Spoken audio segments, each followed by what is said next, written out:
following is a presentation of Main Street Media, your source for news, sports, and information on Main Street in Middle Tennessee.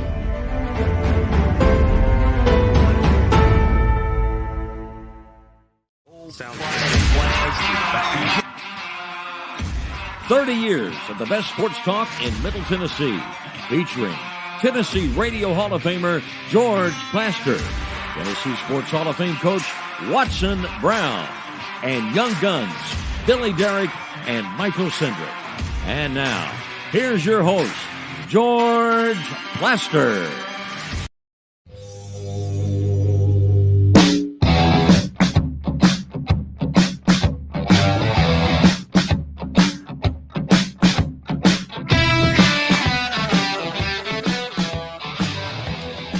Hello again, everybody. Welcome in.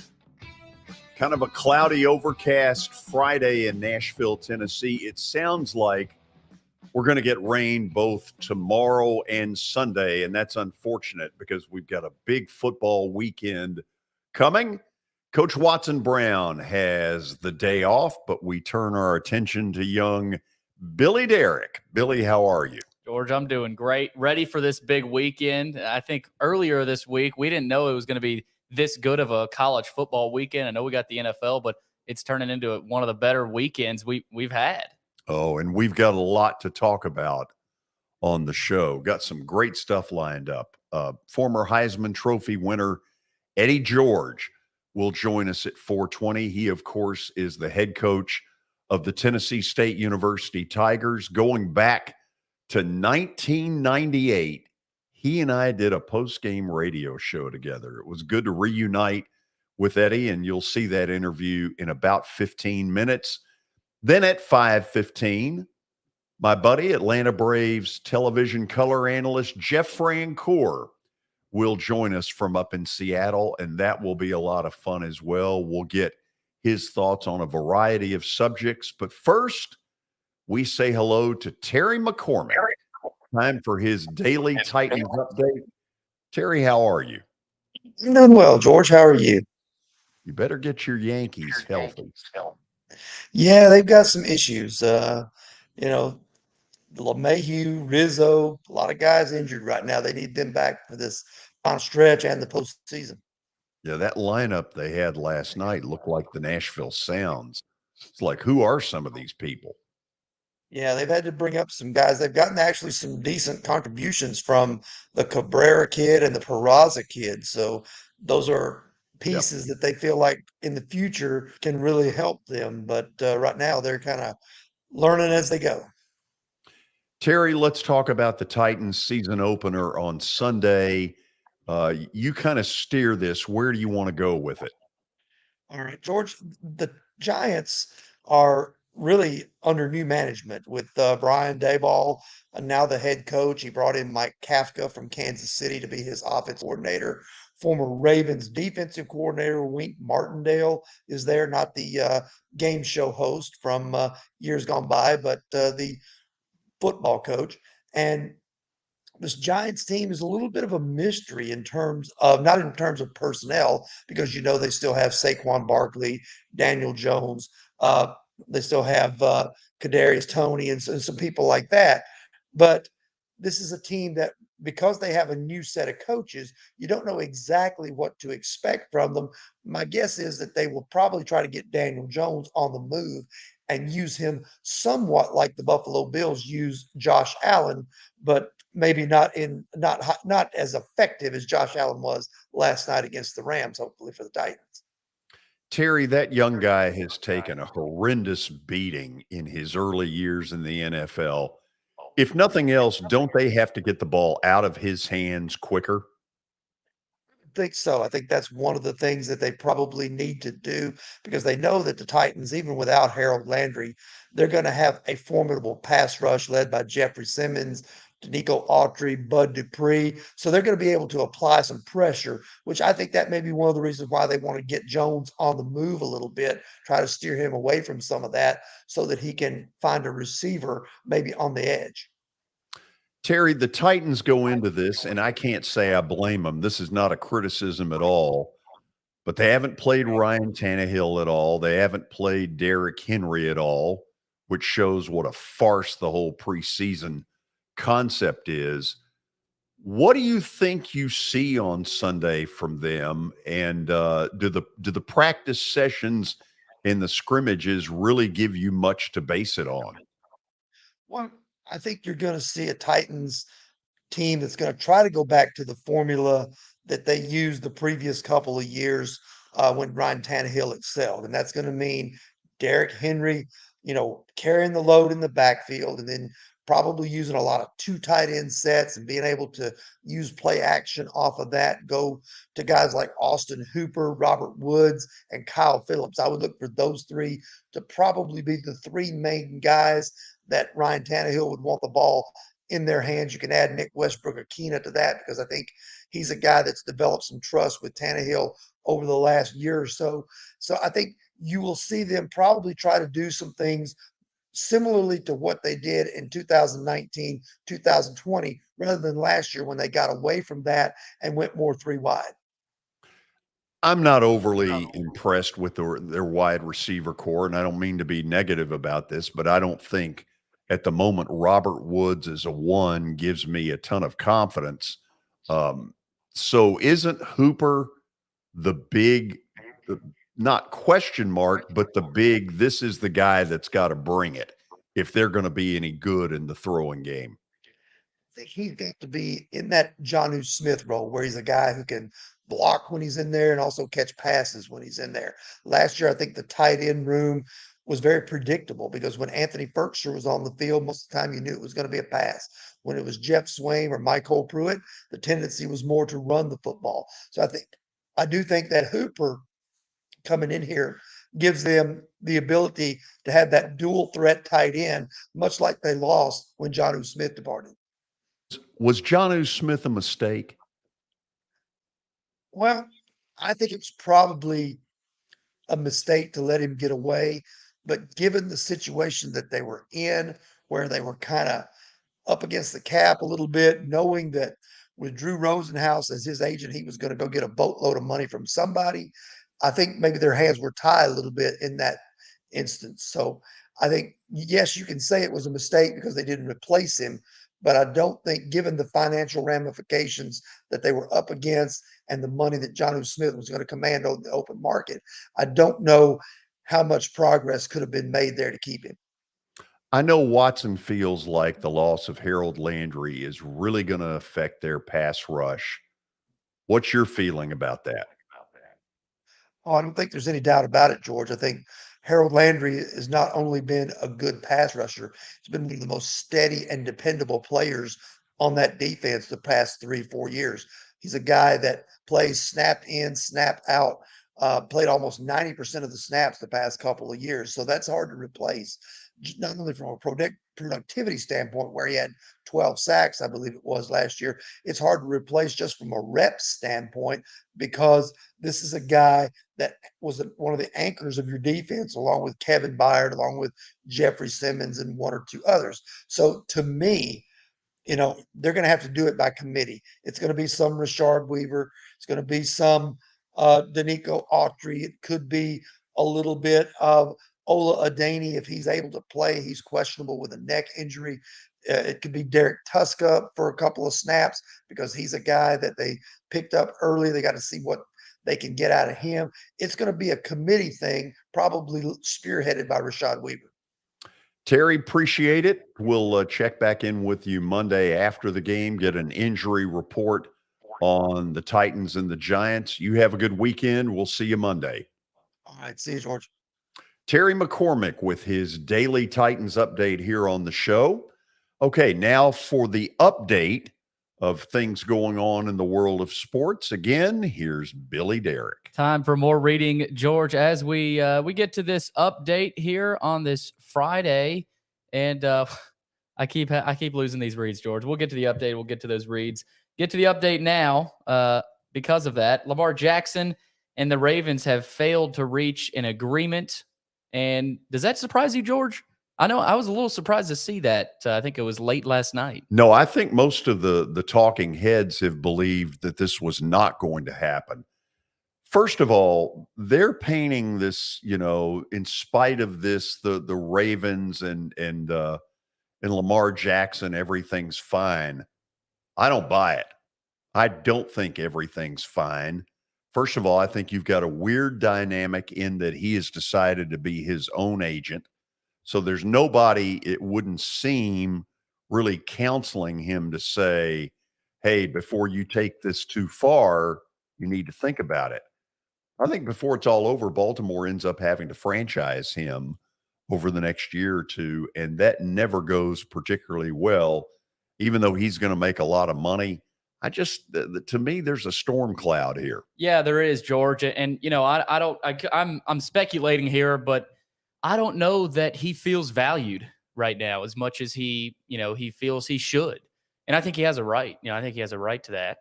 Now, I think But we say that we don't know what Baltimore has or hasn't offered. No, we don't know. That's why I said I'm speculating. That's kind of that's what I'm feeling right now. But we'll see what goes on with that. George, in baseball, Major League Baseball has approved the rule changes with the shift in the pitch clock. Of course, we talked about that I think 3 or 4 weeks back, and they have been approved. And I'm guessing, George, is this going to be? I didn't see the year. Is this beginning next year? Next season. Yep. Here's a couple of thoughts about it. Number one, baseball has needed a pitch clock forever. The fact that it's taken this long to get done is kind of sad because it's badly needed. Times of games has gone over the 3-hour mark, and there's no reason for it. The shift that you've seen used looks like a softball formation where a second baseman is, 100 feet out in the outfield grass. And, we all sit there and say, well, why doesn't the hitter who's hitting 230 just go the other way and make them pay for it?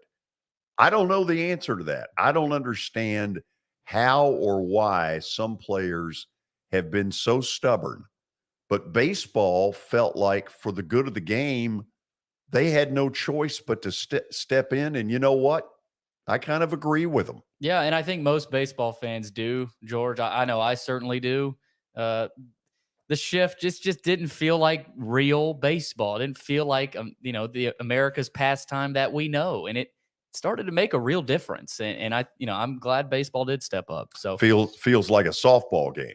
Yeah, it feels like one of the old men's softball game where they can just roam around in the field and play wherever they want. But yeah, obviously good news there. George, college football news also, BYU is going to be without their top 2 receivers against Baylor on Saturday night. That news coming out today. Big news for BYU. Those are 2 good teams and, on the rise, I think. Yeah, it's a really good late night game. Yeah, great late night game, but BYU out with their top 2 receivers. And given the fact that they're going to want to throw the football, BYU's always wanted to throw the football. And given the fact that Baylor's defense may be good enough to force them to throw, I think that's a bad sign for BYU. They're a 3-point favorite in the game. I'm not sure that's the way I'd go. It'll be close either way, and it'll be a very entertaining game. Yeah, no doubt. In Provo, Utah, BYU -2.5 on ESPN, it says right now. So looking forward. It's always good when you have a nightcap like that, George, and a good one too. So looking forward to that one. One more piece here, George. Nick Saban has denied the Texas talk. And, this is, of course, a lot. You're talking about the hype with Sarkisian. I'm just reading this sheet here that you gave me. Well, let me kind of step in and why I think this is a load of bull. Okay. He can sit there and say that all he wants. But what he isn't saying is that my agent, Jimmy Sexton, never talked to Texas. Okay. The likelihood, I think this is what coaches hide behind. This is where you get a lot of half-truths and honestly half-lies. I don't believe for a minute this story. I think he was involved with Texas, but do I think he ever face-to-face had that conversation? No. I think his agent, Jimmy Sexton, did. And I know Jimmy very well. I've known him for a long time. He is an incredibly good agent. And an agent's job is to try to drive up the market for their client. Nobody's better at it than Jimmy.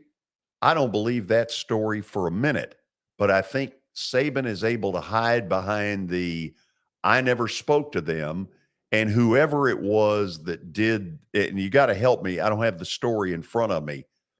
It was on some podcast, correct?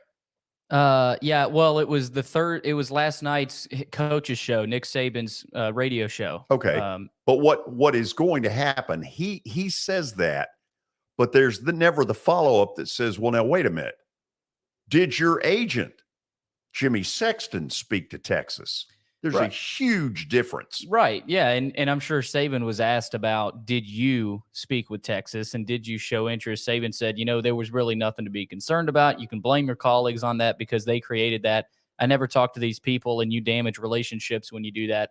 He says Mac Brown was a good friend of mine and somebody that I have tremendous amount of respect for. So, no, I'm with you, George. I don't, that doesn't mean Sexton. No, it doesn't mean a damn thing. It doesn't mean Sexton didn't show any interest, or behind closed doors, Nick Saban didn't show any interest. Do I have proof? No. Do I strongly believe Jimmy talked to Texas? Hell yes. Hell yes. Not yes, but oh hell yes. Damn right. Get it all out there. Okay. So that's a little bit of our update. This Football Friday will begin after the break as we talk with one of the all-time legends to ever play football in this city. He happens to be a former Heisman Trophy winner, and he is now the head coach of the Tennessee State University Tigers. Eddie George is in the On Deck Circle. This is Main Street Media Television.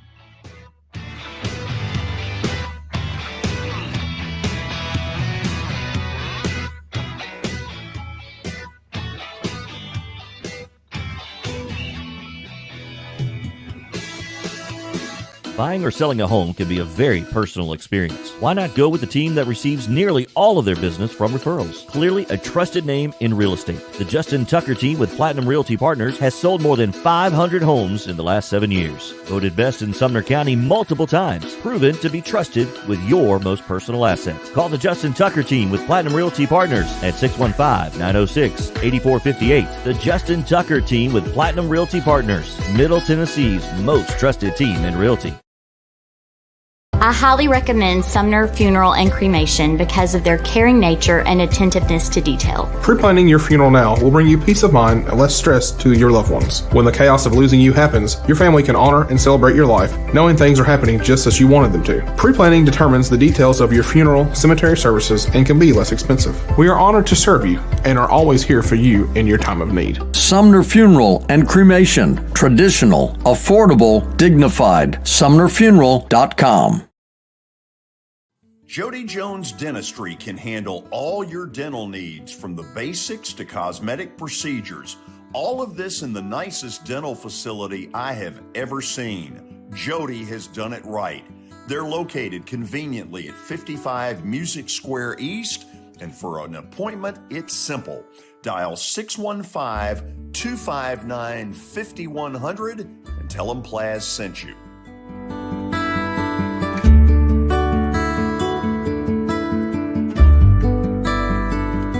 When you're thinking about golf, consider Riverside Golf Links. Under new ownership, the course has improved dramatically. It's now 27 holes, complemented by a 9-hole executive course. Book a tee time now at 615-847-5074 and get ready to enjoy the beauty of golf in the Old Hickory area at Riverside Golf Links.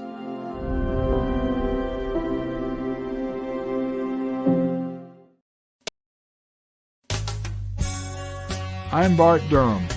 I was sworn in as a lawyer in 1963, and I've been working as a lawyer since then. We're a firm that does exclusively personal injury, a lot of tractor-trailer crashes. Insurance companies will open up their checkbooks when you force them to. We have systems that work. We get the most money for our clients in the shortest amount of time. I'm Blair Durham. My dad and I want to help. Give us a call at 615-242-9000. This is Eric Barner with Rockcastle Wealth Advisors. I help people in the pursuit of making their money live as long as they do. People hire me because I use a customized, individualized, and personal approach for the person I'm working with. Everyone's situation is different. If you've lost a spouse or a parent and want to make sure your inheritance is utilized and does not just disappear, I can help with that. Call me at 615-235-1058 or email Eric at rockcastlewealth.com.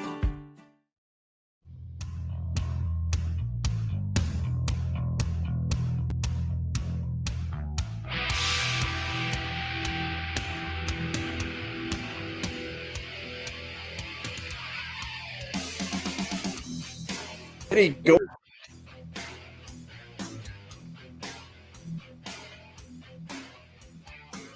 Pretty intriguing matchup tomorrow night in Memphis at the Liberty Bowl at 6 o'clock. Tennessee State, coached by the Titans legend Eddie George. Jackson State University, you know the story there, the legendary Deion Sanders. It's a shame this one is not on television, but this much I know about Eddie George. The guy hates to lose more than any human being I have ever been around, and that's where we start the interview with the former Titan legend. After our Rio Bravo days, I used to laugh and tell people that I had never seen a human being take losses harder than you did. As a coach, are you pretty much the same way? To some degree, it definitely hurts. But now that I've gotten older, I understand that there are opportunities to learn through your losses. And Tom Landry used to say, if you don't know how to lose, you'll never learn how to win. So meaning that you've got to grow from those losses. You've got to find, what's stopping you, what's hindering you. And sometimes it's not a technique thing. It's more of a mentality or how something's communicated or finding a better way to implement what you're trying to do. So there's always a way to, there's always an obstacle to fight through to figure out how to take your team and even yourself to another level. So that's what I've chosen to do. And I'm optimistic about the things that I've seen. I'm seeing growth. I just didn't see the growth on the scoreboard the other day.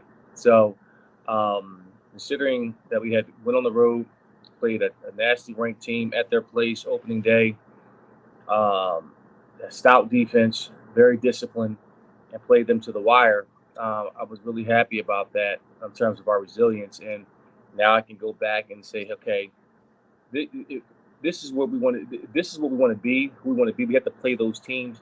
We have to understand why they are the way that they are, and this is where we need to go to. And this is where we want to get. And this is how we're going to get there, by eliminating our mistakes, by not turning the ball over, by paying attention to the details of our job, and doing our job to the best of our ability every single day, every single play, in every single way. So that's kind of what I've learned through the losses and the growth, those growth opportunities. Eddie, I've heard this thing in coaching, and you know it better than I do, so you're the right person to ask. I've heard this: teams grow more between the first and the second week than any other time. Do you buy that? I do. I bought it as a player, and I've seen it, and certainly as a head coach, I can see the growth. And I've even seen it thereafter. There were times, George, when we started off 1-4 one year with the Titans, and typically I remember it well. They say, this is who you are after 4 weeks, and so get used to it. Well, we ripped off, I think, 11 straight wins after that. And found ourselves playing for an AFC championship in Oakland. So typically you see the growth of the maturity of your team in terms of the nucleus of what you could be, but you still have to build therefore after. You're not defined at all until the season's end. So we're always pushing our guys to be the best team that we can be. And that's kind of my goal right now, is to put ourselves in position to win those games that no one expects us to win, especially on the road. And that's when you kind of turn the corner in terms of a program. Like, okay, we got something here. Eddie, you got a lot of familiar names for me on your coaching staff, guys you've played with, guys that have all this pro experience. How much has that helped you as far as getting players' attention, where you can say, look, don't just listen to me, I've done this on the field? I think that's huge, George, when you can have a guy that has credibility in the rooms. Versus someone that doesn't. I mean, it doesn't mean that they're not a great coach. It just carries some weight, you know? So when you have somebody like a Joe Biden, who's played in the NFL, who has played through wars, who's coached at both the professional level and high school and college level, they're going to listen to him more attentively than somebody else. Keith Burns, same thing, has Super Bowl rings. You know, walking in this office, you know, Clyde Simmons has 122 sacks, career sacks. So we played the game at a high level, and they've coached players at a high level. So you're more able to get your point across and your point of emphasis across much better than someone that didn't have that type of credibility. So it's up to us as coaches to make sure that we're coaching them the correct way, and we're communicating that consistently on a day-to-day basis, and that we're consistent not only in our messaging, but in our discipline, our expectations of our players week in and week out. Eddie, everybody's going to try to sort of throw the Eddie versus Dion thing into this game. How much of it, though, really is there a lot of recruiting going on where the two schools are going after the same people? Well, the two schools are going after the same people with Oklahoma, with Ohio State, with Austin Peay, with everybody else. We're all recruiting the same people.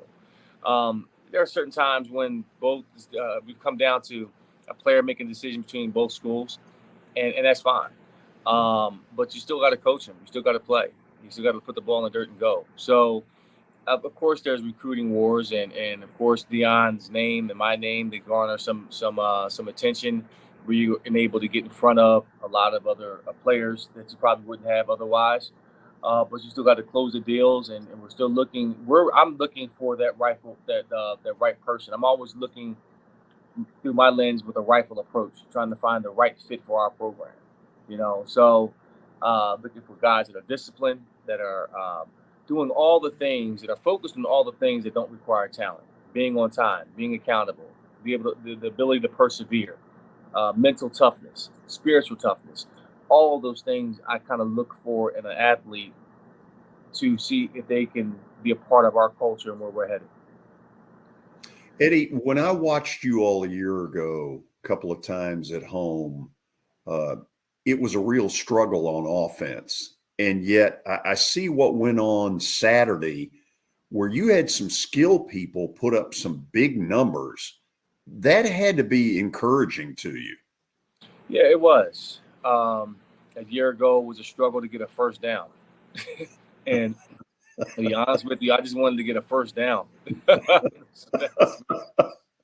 And we put up some points, and we put up some yards, and we were able to be efficient in certain areas. So we're just really starting to scratch the surface on how we can build. And my thing is, you know, offensive line play is everything for me. Everything starts in the trenches on both sides of the football. So we have a long way to go, but I was encouraged by what I saw. The hard work that we put in is starting to pay off. Has it surprised you at all on the college level? Man, the quarterback has now become even more important than when I was growing up. I mean, it's always been important, but now it's like if you don't have one, you're screwed. Yeah, it's tough. You got to have a quarterback that can make plays for you. He doesn't have to be necessarily perfect, but if he's close to adequate in terms of being able to move the chains with his legs, or have an arm to find the right guy in the windows, That's what you want. And that's what you find in Shador. When I look at Deion and Jackson State, he is the model of what you want in the quarterback. It's tough. He never makes mistakes. If he does, it's once every blue moon, and you have to take advantage of that. He is about his craft. He is about the work. He approaches the game like a real professional, and you can see it on film. It pops out at you. How efficient that offense is really impressive. So if you're blessed enough to find that the trigger man that can do that for you, who's passionate, who's a leader, who takes the professional approach to his craft, that's a blessing. You realize it's 24 years ago, and you and I are still talking football. Right, I know, which is amazing. It's a different capacity, right? But it's awesome, though. I mean, I love what I'm doing. I'm able to be a part of the game in a deep way with the players, with our coaching staff, to influence these young men to be the best selves they can be every single day is really for a fulfilling profession. Well, when I heard that you were thinking about it, I knew you would knock it dead. It looks to me like you're making these little building blocks to knocking it dead. Continued success. Good luck against Jackson State, and we'll do this again soon. Thanks, George. I appreciate you, man. Let me, well, most of you already know it. I'm a huge Eddie George fan. Billy, from back in what I call our Rio Bravo days. Rio Bravo was a restaurant on West End Avenue. Yeah, I was wondering what you meant by that. Where we did a post-game show. And the Titans that year at home suffered 2 or 3 losses that were hard to believe. They found some ways to lose that were incredible. And this guy hates losing more than any human being I have ever been around. What did you see? I mean, why do you say that? Did you see anything in the locker room from him? Oh, no, games? it wasn't. I didn't need to see it at the locker room. It was when he'd get to Rio Bravo. You could see the steam coming out of his ears. Wow. Oh, he was furious. He hated losing. You know, I feel like that's what separates some of the greats. You know, I mean, you hear these Kobe Bryant stories, Michael Jordan. I mean, those aren't fake, you know. And it's different back in the day. Like, you know, you hear more stories about players like that, you know, back when you were, you know, a little bit younger. But at the same time, George, I feel like that was more popular back then, like, you know, just pissed off, you know. And so, but yeah, Eddie George, I can see that. I can see that in him. Couple of things about him. Number one, the first word that comes to my mind when I think of Eddie George, warrior. Whatever warrior means, Eddie George was a warrior. If you can put that picture back up of him and Steve McNair. I saw that and I said, I got to throw that in there. So obviously I covered that group really close. Mm-hmm. I'm not saying they were the most talented pro football team, but there was a level of toughness about them. People did not enjoy playing them. Eddie would run you over a little bit like Derrick Henry does now. They would line up with, 9 or 10 people in the box and half the free world in there. Shove it down your throat. And just say, we don't give a damn. We're gonna move you. The other thing about Eddie is incredibly talented in a bunch of different ways. Yeah. I mean, the guy decided to go be an actor. And I remember when I first heard that, I was like, what is that about? And you know what? He was a terrific actor. The guy is multi-talented on so many fronts. And the day that Tennessee State was able to get him to say yes, I believe was a really lucky day for the school. Huge win for them, for the community. And it's early still. It's early. You know, you heard him talk about it was a struggle to get a first down last year. Oh, and I went to a couple of their games. He was telling the truth. They have gotten a bunch better. There is now a mental toughness about them that I don't think was there on day one.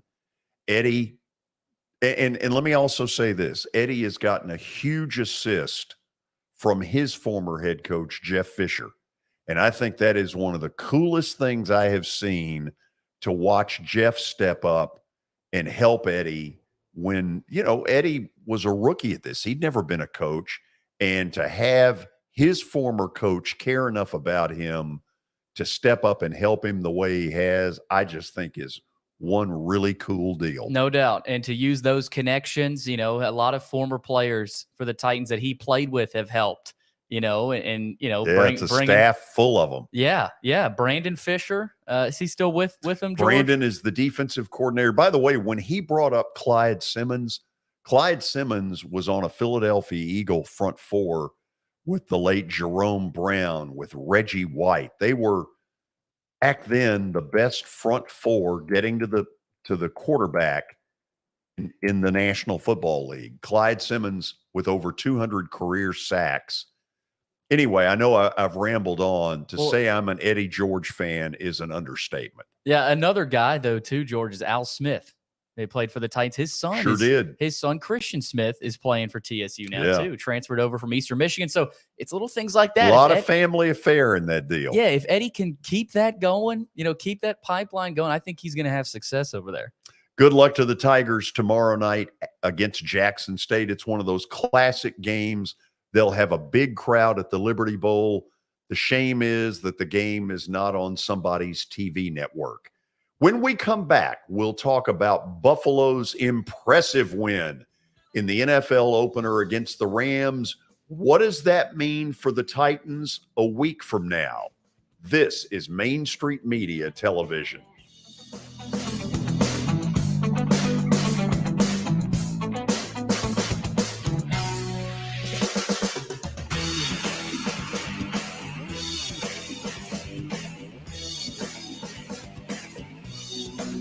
For Dustin Timmons and Joey Donnelly, they welcome every opportunity to serve and satisfy their clients. Whether you are looking to build your dream home or renovate your current home, their team will ensure that every client and remodel is unique, luxurious, completed on time, and within budget. Contact them today to set an appointment for a free consultation or to view some of their completed projects by logging on to DonnellyTimmons.com.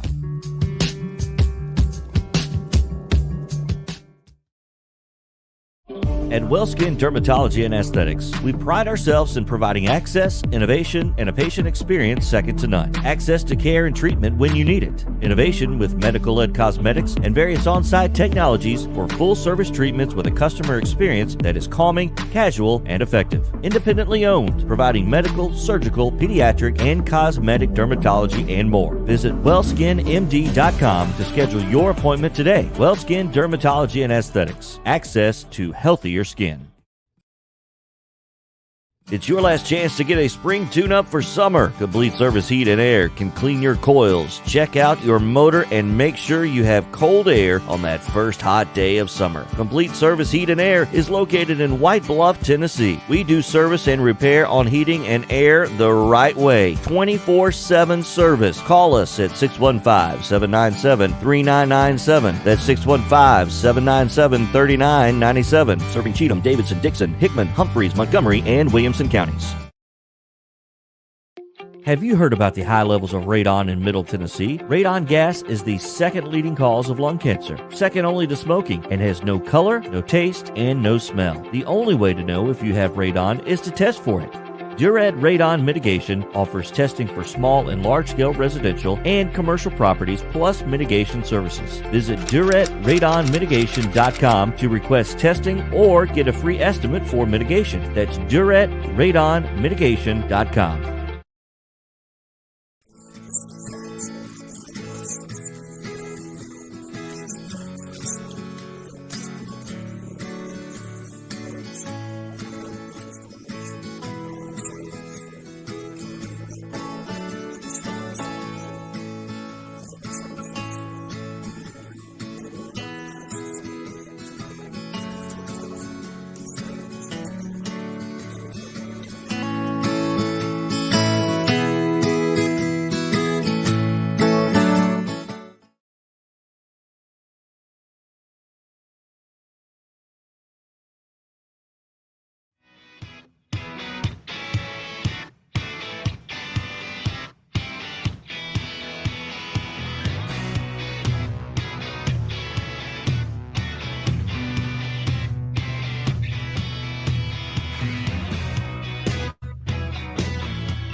got a feeling you were one of a ton of folks who tuned into the NFL regular season opener last night. Buffalo, incredibly impressive with their 31-10 beatdown of the defending Super Bowl champion Los Angeles Rams out at SoFi. I'm like a lot of the talking heads this morning because I thought it last night. When Buffalo led 31-10 and Josh Allen was still running the football, I started screaming at the TV. Josh Allen is really good, and he's as big as a horse, but he doesn't need to be running the football when his team's up 21. And Sean McDermott and that coaching staff have got to get that through to him, because the last thing they need is an injury when a game is no longer in doubt. Look, he's a really effective runner. He is a moose, but he doesn't need to be running when they're up 31-10. And Billy, that was one thing at the time it was going on. It was not when the talking head started this morning. It was last night. I was screaming at the TV going, what are you doing? Yeah, I mean, he led the team in rushing. I mean, that, the running backs, I think he had 56 yards, 10 carries, and you probably don't want him running that much, I mean, yes, he's a moose, he's huge, but there's some guys out there that, especially defensively, that might lay a lick on him. Oh, and then he'll go down. He took a few last night. Yeah, I mean, I don't know that they'll be able to do that pretty consistently the way they did last night, and it's not like they needed it either. I mean, you said it. They were up. They had the game. So no point in it. But George, he's incredible. I mean, I think he has shown another level of play, especially in one game. I mean, we know how good he is, but he just kind of keeps cementing himself into that. Oh, he keeps getting better. Yeah, I mean, he's you could argue he's the best quarterback in the league at this point right now. I think there's a good argument for it. Yeah, he certainly in the playoffs a year ago took a level past what we had seen from him. So Buffalo's got a weird schedule. They played last night in the Thursday night opener. They don't play again until a week from Monday when, oh, by the way, the opponent is your Tennessee Titans up there. So I decided to sort of just mentally put together, and you may agree, you may disagree. That's what the fun of this is. Who are my top 5 right now in the National Football League? Now, are we starting 5-1 or 1-5? Let's go 5-1. I like that. More intriguing. So you're ready to do that? Yeah, let's do it, George. Number 5, the Cincinnati Bengals. Okay. To me, the big question is this. Joe Burrow got the snot kicked out of him in the playoff game in January here against the Titans. The thing that impressed me the most about him, he was the more mature quarterback that day. Nothing rattled him, even though he got the hell beat out of him. Got sacked 9 times. 9 times. 9 times, Mrs. Bueller. And yet, he kept coming back for more. But the Bengals aren't stupid. They knew that could not continue, or they would stunt his growth. They've gone out and tremendously improved their offensive line. And Billy, if that turns out to be true, they're one of the top 5 teams in pro football. I'm with you. I'm with you, George. I mean, what they did last year, I don't think anybody expected. Nobody expected that. I mean, we knew how good Joe Burrow was, but that defense, we didn't know. But that defense is legit. And we also know how good Jamar Chase is. Exactly. They've got a few other receivers, too, over there. But, George, we're ready to move on. Number 4? Yes, we are. The Kansas City Chiefs. Okay, so what stops me from putting them like in the top 3? Yeah, I'll be the trade with Miami. Tyreek Hill? Yes, because to me, it was his ability to clean out, go deep. Clear out so much of that intermediate area that Travis Kelce makes a living on. Now, I may be dead wrong, but I wonder. That is my big question mark about Kansas City. If he were still there, they'd be in my top 3. Yeah, and George, I think Mahomes is going to miss Hill more than Hill misses Mahomes. And I think Hill is the No, it might work both ways. Well, it'll probably work both ways, but I think Mahomes is going to realize he's not clearing out as much space. He's not here anymore. And also Kelsey. I mean, we saw so many times last year, like you just said, where Kelsey's open because everyone's over there with Tyreek, double teaming him, clearing out that space. So, I'm with you on that, George. Okay, third right now for me is. Oh my! I skipped no. I skipped a 2. Have we been drinking over there? No, what is George, number 3? Where is number 3? I'm getting it. It's hidden in the catacombs. There's always one that sneaks up of iCloud hell. There it is. So here's my concern. There is something going on right now with Tom Brady. Okay, this is the most buttoned up human being we've ever seen. He comes out and announces his retirement. And the minute he announces it, every announcer on ESPN is saying he's coming back. Something about that wasn't right. That's the first piece of strange stuff. That he just retires and then suddenly 40 days later, he changes his mind. 40 days and 40 nights. Yeah, I don't know what. Where was he? Was he in the Bahamas? No, that was, I think, this time.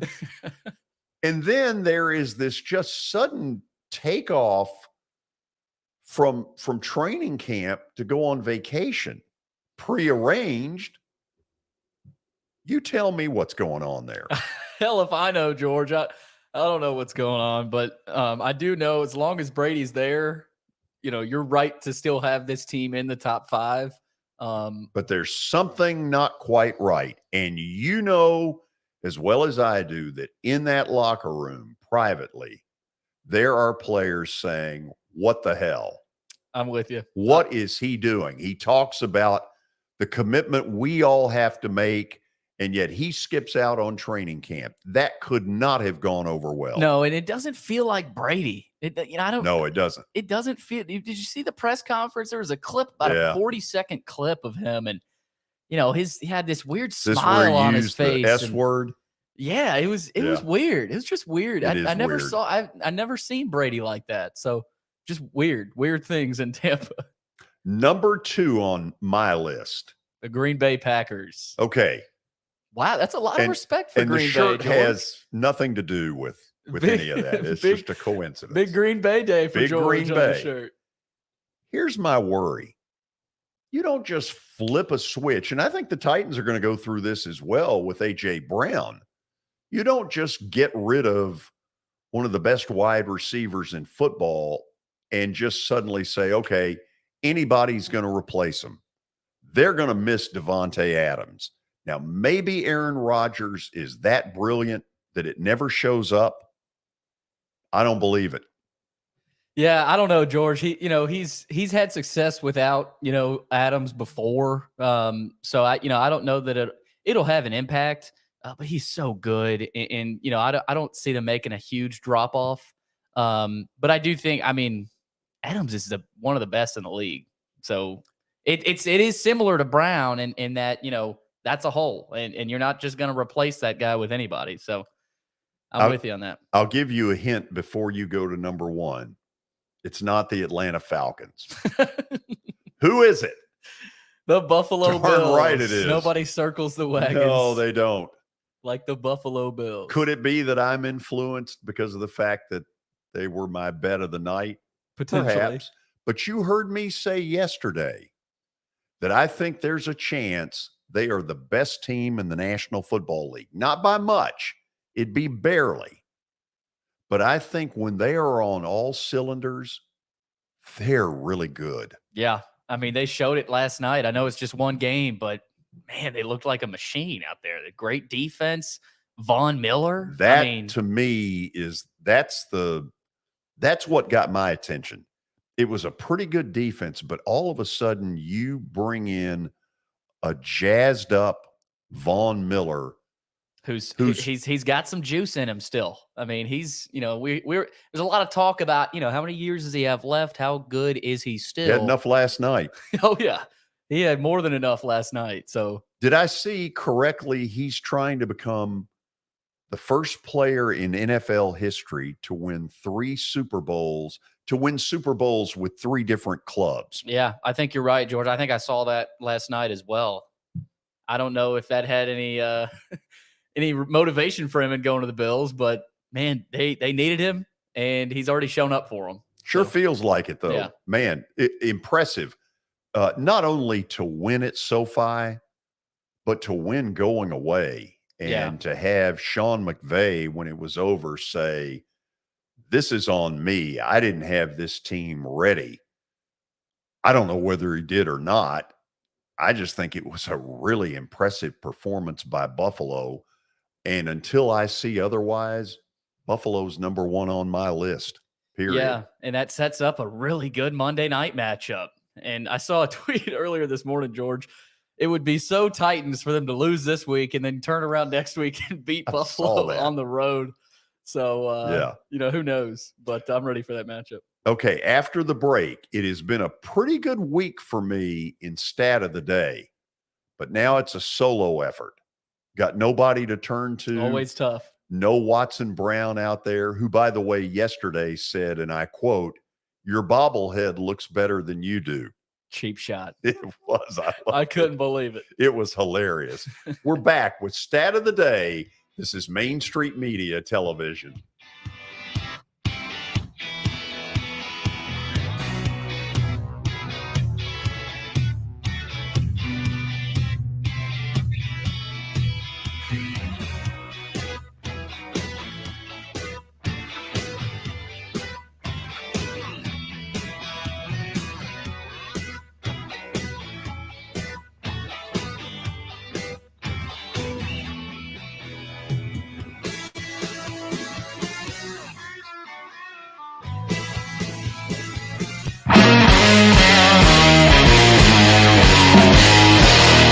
Tell me a little bit about your company. So One Stop Realty has been around since 1974. We are your hometown brokerage. It is family owned by me. We have 30 agents that are waiting to help you with all your real estate needs. That counts as residential, commercial, and property management. We also will be getting into the auction business at the end of this month as well. We have listings that range from every price range that you can think of on the real estate market. I know Shelly Tucker has a new listing coming up in Gallatin. Heather Patton has one in Madison right around the corner here. I have one coming up myself. We have everything you need as far as real estate, and we have the expertise to help you out. Beautiful. Give them a phone number. Phone numbers for the office is 615-822-0750. You can find us on the web at www.onestoprealty.tn.com.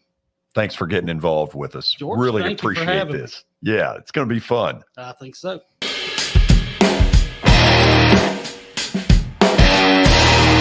Serving Williamson and surrounding counties, Bone and Joint Institute of Tennessee offers comprehensive orthopedic care with 16 subspecialized physicians. Our practice provides high-tech care with a hometown touch. We offer physician clinics, physical and occupational therapy, advanced imaging, and surgical services, including interventional procedures. Call us at 615-791-2630. We're Bone and Joint Institute of Tennessee. High-tech care with a hometown touch. This is attorney Bart Durham, and this is me. I'm Aaliyah. Keeping in good physical condition is really important to me.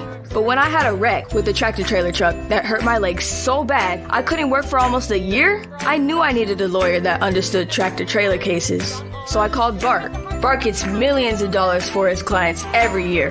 At Bart Durham Injury Law, we've handled hundreds of tractor-trailer cases. My dad and I want to help. Give us a call at 615-242-9000. The high school football season is here, and nobody handles Friday nights better than Main Street Media. Here's Zach Womble with details.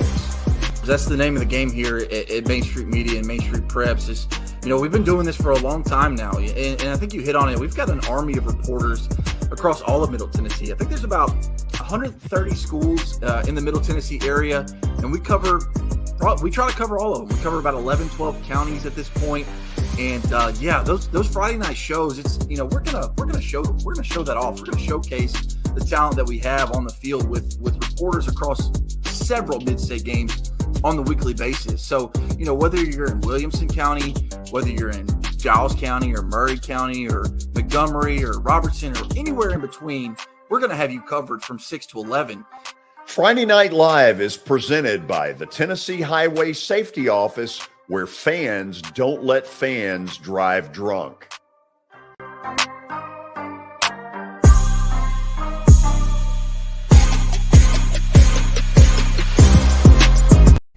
Hey everyone, I'm John English. This is Keith Wallace, and we would like to welcome you to John English Antique Sports and Cards in Shelbyville, Tennessee.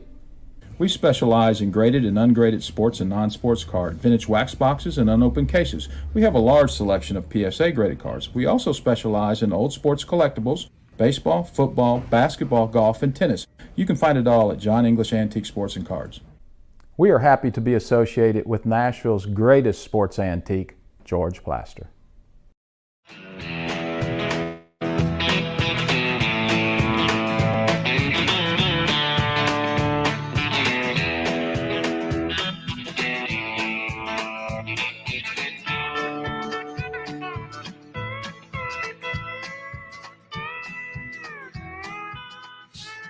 You love it. Yeah. Where's Willie Nelson when you need him? Half-pound hoedown. Blue eyes crying in the rain. So here we are. It is such a bad feeling when you don't have anybody to run these stats of the day by, and you're just there by yourself. You're on an island. You are on Revis Island. It's like nothing ever. Plaster Island. Okay, so let's go ahead and put this thing up here.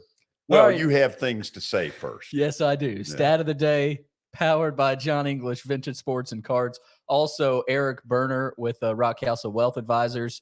Of course, John English, located in Shelbyville, Tennessee, open Tuesdays through Fridays from noon to 5 o'clock and Saturdays from 10 a.m. to 5. Log on to their website, johnenglishgradedcards.com. Also, call Eric Berner with Rock Castle Wealth Advisors, 615-490-7052, or look at their website, rockcastlewealth.com, for more information. And, George, we roll on to the stat of the day.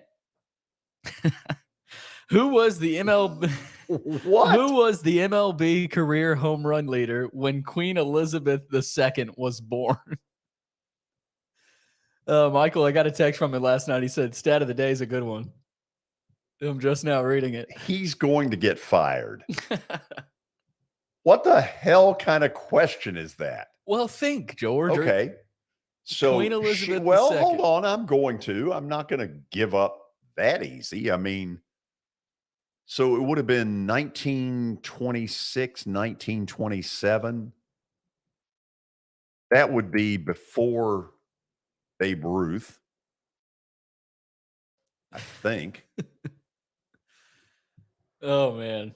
I mean, do you think there is one person out there who knows this? Watson, maybe. No, that's not very. I'm going to tell him you said that. Look, I'm not even going to make an attempt. Okay, just put it up there. It's not Orlando Cepeda. It's not Babe Ruth. It's not Ty Cobb. I don't have a clue who it would be. All right, let's go to it. Okay, April 21st, 1926, Babe Ruth. Well, now, wait a minute. That's what I said. Is that what you said? Yeah, I said Babe Ruth. Or did you say it as a question? Well, you said, Babe Ruth? I had my doubts. Now, old Cy Williams, I got to admit, his cousin Cy Young, wow. Rogers Hornsby. Well, first of all, that was in what was, I guess, considered the dead ball era, where there were not nearly the amount of home runs hit. No juiced baseballs. It was anything but that. It was apparently a dead era ball. And so, wow. I don't know. Is that full credit? I guess I'd say you mentioned 75% credit. All right, 75%. Yeah. First of all, it's a dumb question. Okay. And I will. I'll let Michael know. Yeah. Well, you do that. You just make sure and do that. I'll make sure, George. He's been giving us some good ones, though. You got it. There's been some He's good ones had out there. very good questions. But there's also been some duds out there. And I think it's fair to say that this might have been one of them. Might have been one of them. Yep. Okay. So that's the first hour of the show. We move on. We do move on. We have entered the 5 o'clock hour, George, and that brings us to the interview with Jeff Pennington. We have reached the 5 o'clock hour, which means Billy has some reading to do. Yes, I do, George. It's a 5 o'clock hour is powered by Middle Tennessee Bone and Joint. They combine state-of-the-art orthopedic service with a family atmosphere. Whether it's a sports injury, a sprained ankle, or a major joint replacement, Middle Tennessee Bone and Joint Clinic has the staff, training, and equipment needed to take care of any patient in any circumstance. Log on to their website. That's mtbj.net for more information. And now, this important message from Pennington Distillery.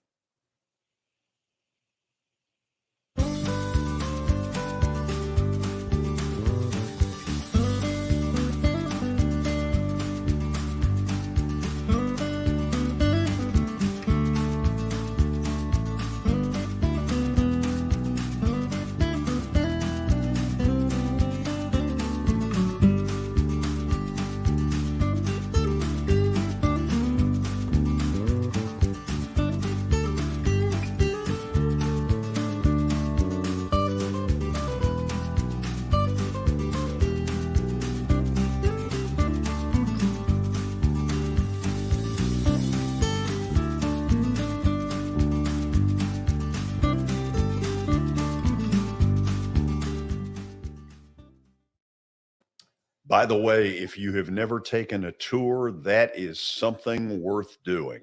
Jeff Pennington will vouch for that. He joins us. How you doing? Doing well. How are you? Good. It's college football season. Are you ready? Man, it snuck up on me last week. I didn't even realize, I'm so excited. This weekend we got college and NFL, and everything feels right again, Oh, bingo. So let's talk about your team first, that being Tennessee. It appears that every plane going from here to Pittsburgh is packed with Big Orange fans. I think this is going to be a terrific game. What about you? I hope so. It's been we've become the team of next year for a long time, and I'm really excited about what Coach Heupel's doing up there. Our offense looks great. It's hard to tell against a Ball State, and what we're really going to be. But, I feel good about it. We should have, honestly, we had the chance to beat Pitt last year, and, we let it go. But, they lost, one of my favorite quarterbacks in the college football last year with Pickett. I think he'll be starting with the Steelers by the middle of the season. And then they also lost a star wide receiver. So they might be overranked, maybe just to help hype the game up a little bit. But, if we bring the offense up there that we've been showing for the second half of last year and this year, the first game this year, it's going to be tough. It's going to be a shootout. I don't know if they can keep up with. So I definitely like Tennessee -6. Oh, I knew that. I knew this was coming. I would have been shocked to hear you go Panthers. I can't go the other way. No, I understand that. A little bias, picking with your heart. So let's go to one that all of a sudden has got national attention. Florida, which looked terrific a week ago in beating Utah, is home against a very dangerous Kentucky. It's Florida -6. What do you think? Last week I had technical difficulties and I couldn't log on, but Florida was my pick last week. And, Isn't that what everybody says? I actually, I can show you the bet card. That was my biggest bet, but I liked them home dog on opening weekend for SEC. You just knew they were going to bring it. But to be honest, they didn't impress me, letting a bias of Florida go, I guess. Their quarterback's really good. He's mobile. He made a lot of big plays. Their defense looks good. I wasn't impressed with his arm or his accuracy. I mean, he's got a strong arm, but I wasn't real impressed. So, I kind of like Kentucky. I love that coach up there, Coach Stoops, and he's got those guys. He's got that team. It's not the old Kentucky, right? It's not the Kentucky we beat 26, 27 years in a row. It's a new Kentucky. I was happy when he stayed there. I think it was good for Lexington. I thought for a second he would run or get a big time offer. I'm sure he did get some offers. I don't know, but I think Kentucky goes down there ready to play, and Florida's maybe a little bit overhyped over the win last week, thinking they're better than they are. So I'm going to find out Saturday night. I kind of even, I'll personally probably put a little money line bet on Kentucky just out of bias, and it's not a ton, but see if you can get some extra odds out of it. For amusement only. For amusement only, yeah. Okay, let's get to your dad's Vanderbilt Commodores. They're 2-0. Beating Hawaii the way they did got people's attention. Now they've got a Wake Forest that is for real, and over the last couple of years has been very underrated. Right now, it's Wake minus 12.5. What do you think? Man, I'll be honest. I watched the Vandy Hawaii game for about the first half, and that first drive, Hawaii walked it right down there, got 7-0, and then Vandy gave it back, and they had the ball again. I was like, oh no, come on, Vandy! Like, I was having that fear they were gonna, come in there, and then all of a sudden that quarterback really impressed me. I even called my dad. I think you said Mike Wright was his name. Yes. Yeah. And I really enjoyed watching him. So I ended up calling my dad because he was in London last week and got some tickets because I wanted to go see him. Ended up raining, so I gave him away. Don't tell him. No, way to be a fan. Yeah, but I made sure I gave him to Vanderbilt fans, so because he doesn't want anybody else sitting in his seats, But I'm really impressed with them, and it's at home. I think they got a little bit to play for. They, once they get into SEC play, it's tough. And Wake Forest is good. I think it's going to be a close game, and I like Vanderbilt. I know we were originally going to talk about Texas, Alabama. I'm tired of talking about Saban. You got to take Alabama, But, I wrote his name in for U.S. Senate last year just to help him get out of Alabama. A write-in vote for Nick Saban. If there's anything I can get on here, let's all vote. Let's all write in Saban and see if we can get him out of Alabama one way or the other. So he and Tuberville would both be congressmen, according to you. I mean, he's shown nothing but good leadership, right? I mean, he'd be great at it. As much as I can dislike Alabama, I mean, Nick Saban's, I don't know how there's an argument. He's not the greatest, college coach of all time. Who would run against him if he decided to go politics? I mean, who would run against him in today's atmosphere with all the rules and all the, the ways it works. I mean, teams can get thrown together quick, right? With the transfer portal and all this stuff. And I'm really not a big fan of how that's all going, but he just reloads and reloads and reloads. But I'm going to be a Vandy fan. I really enjoy watching their, except for the week before Thanksgiving, but I'm going to be rooting for Vandy this year because I really do enjoy watching their quarterback. Their defense has looked actually really good, but they haven't really had a Wake Forest. So let's see what their defense does against the Wake Forest, because their defense plays good against them and they can beat them.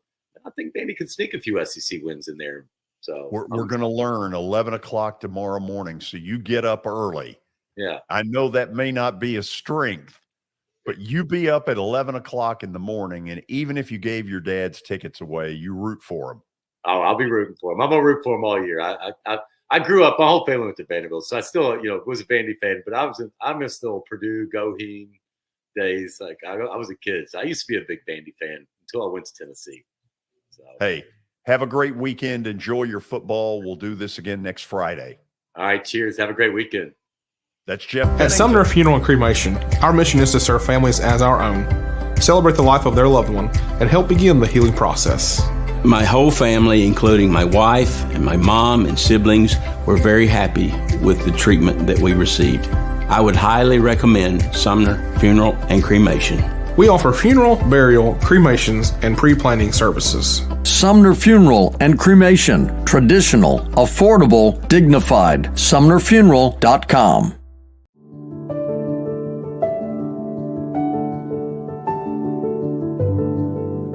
Welcome to the Omni Nashville Hotel. Urban elegance with a vintage touch. Our 800-room hotel opened up in the fall of 2013 with 746 guest rooms and 54 suites.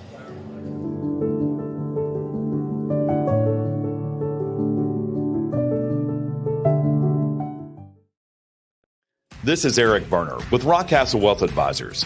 I help people in the pursuit of making their money live as long as they do. People hire me because I use a customized, individualized, personal approach for the person I'm working with. Everyone's situation is different. One area I can help with is if you are newly or nearly retired, or maybe have changed jobs and have an old 401k account. You may need more information to help you clearly understand your options. Call me at 615-235-1058 or email Eric at rockcastlewealth.com. This is Eric Berner with Rockcastle Wealth Advisors. I help people in the pursuit of making their money live as long as they do. People hire me because I use a customized, individualized, and personal approach for the person I'm working with. Everyone's situation is different. If you've lost a spouse or a parent and want to make sure your inheritance is utilized and does not just disappear, I can help with that. Call me at 615-235-1058 or email Eric at rockcastlewealth.com. Jody Jones Dentistry can handle all your dental needs, from the basics to cosmetic procedures. All of this in the nicest dental facility I have ever seen. Jody has done it right. They're located conveniently at 55 Music Square East, and for an appointment, it's simple. Dial 615-259-5100 and tell them Plaz sent you.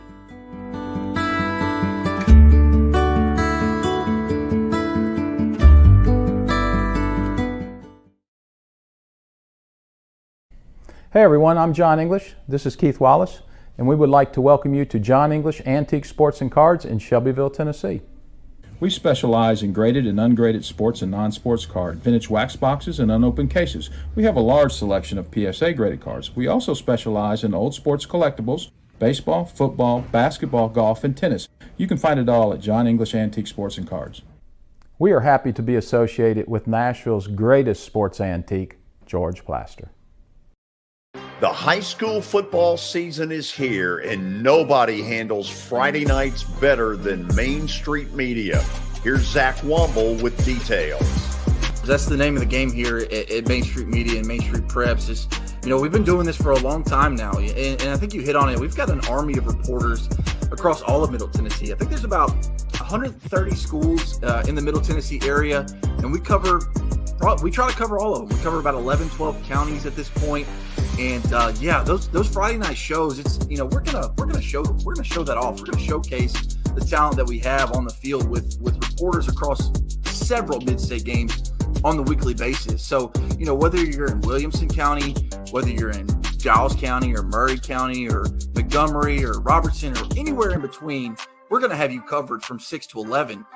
Friday Night Live is presented by the Tennessee Highway Safety Office, where fans don't let fans drive drunk.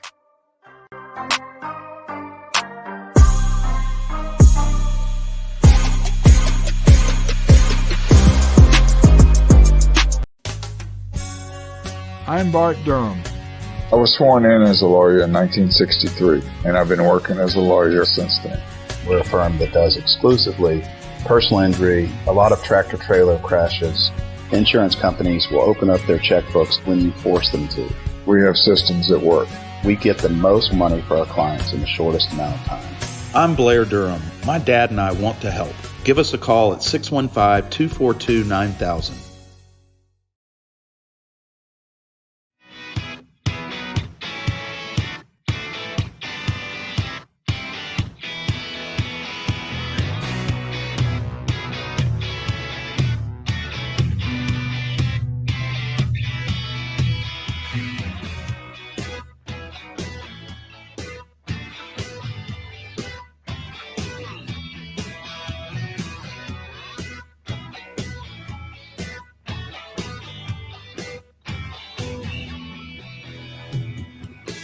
We are back. I know we're in a little bit of a four-corner stall. We're going to go to Seattle in a moment and talk with a good friend of mine, Jeff Francoeur. We try, and I realize this is humorous, me trying to talk technology, but we try to do most of these interviews by way of Zoom, and it doesn't always work. And some of you have experienced that, and it may well be that we've got to get Jeff on by phone. The Braves are in Seattle. Game 1 tonight of a 3-game series against a rapidly improving Mariners team that I think has a real shot to make the playoffs. So this is a tough weekend. The Mets, meanwhile, have 3 in Miami against the Marlins. And so to me, the Braves' goal should be to stay really close, somehow tread water this weekend and see if they can make it happen. So I'm doing a lot of stalling around. I'll tell you when we do get Jeff on, whether it's by phone, and I'm told I think it's going to be by phone. Not yet. Okay, so I'll continue to stall around here. It's like the rain delay tarp in baseball. The tarp is on, time only has been called. That's what you hear a lot of times. When we do get him on, tell you a couple of things we're going to get into with him. First of all, Major League Baseball today did what we all thought they would do, and next year they're going to implement a pitch clock, which I think is way overdue, and they're going to eliminate the shift. And frankly, I think it's kind of sad that it got to that. You would have thought the hitters would have enough discipline on their own to make it work, but they didn't. And so now Major League Baseball is going to step in. So I'm looking over. There I think he is. Jeffrey, how are you? I'll tell you what, man, I'm the dumbest technological person in America. Well, I don't think that's dumber true. Than you. I don't think dumber that's than you. Do you remember the first time you and I ever met, you shamed me about the fact, number one, I had a flip phone, and number two, I didn't know how to text. Pretty much, but I feel like I just followed every rule to get on this thing, and it's not letting me on. It didn't happen. So what? So what? You know what? Look at it as a victory. You don't have to see me on television. So you ready? Well, I just heard what you were talking about, the pitch clock and band shifts, and I know there's some people. I was watching Max Kellerman on ESPN, and he was griping. You know what? I love it. I absolutely love it, and I'm not scared to admit it. So you're for the pitch clock? I'm for the pitch clock. I want to see 2 people on each side of the field. I'm sick of watching Austin Riley run 60,000 feet to right field, and let's play some freaking baseball. I love it. Okay.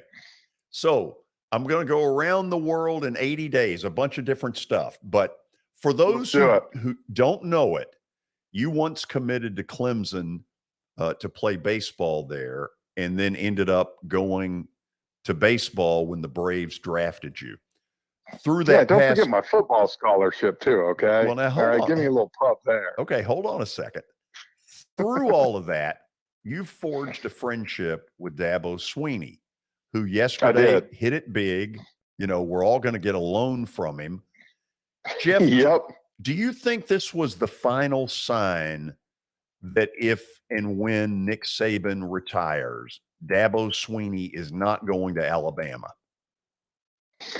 You know, I'll be honest with you. You know, I've actually mentioned it to him before when we've talked, and his brother. I'm real close with his brother too.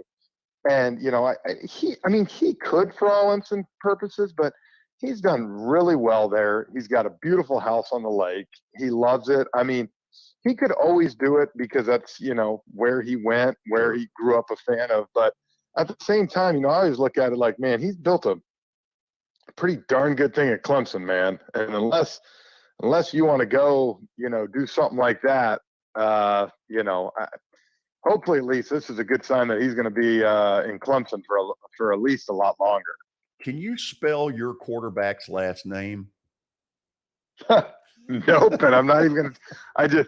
Well, it depends. Is it which quarterback I want? Well, is that what you want to talk about? So you're with me. The one you want in the next 3 weeks is going to take over that team.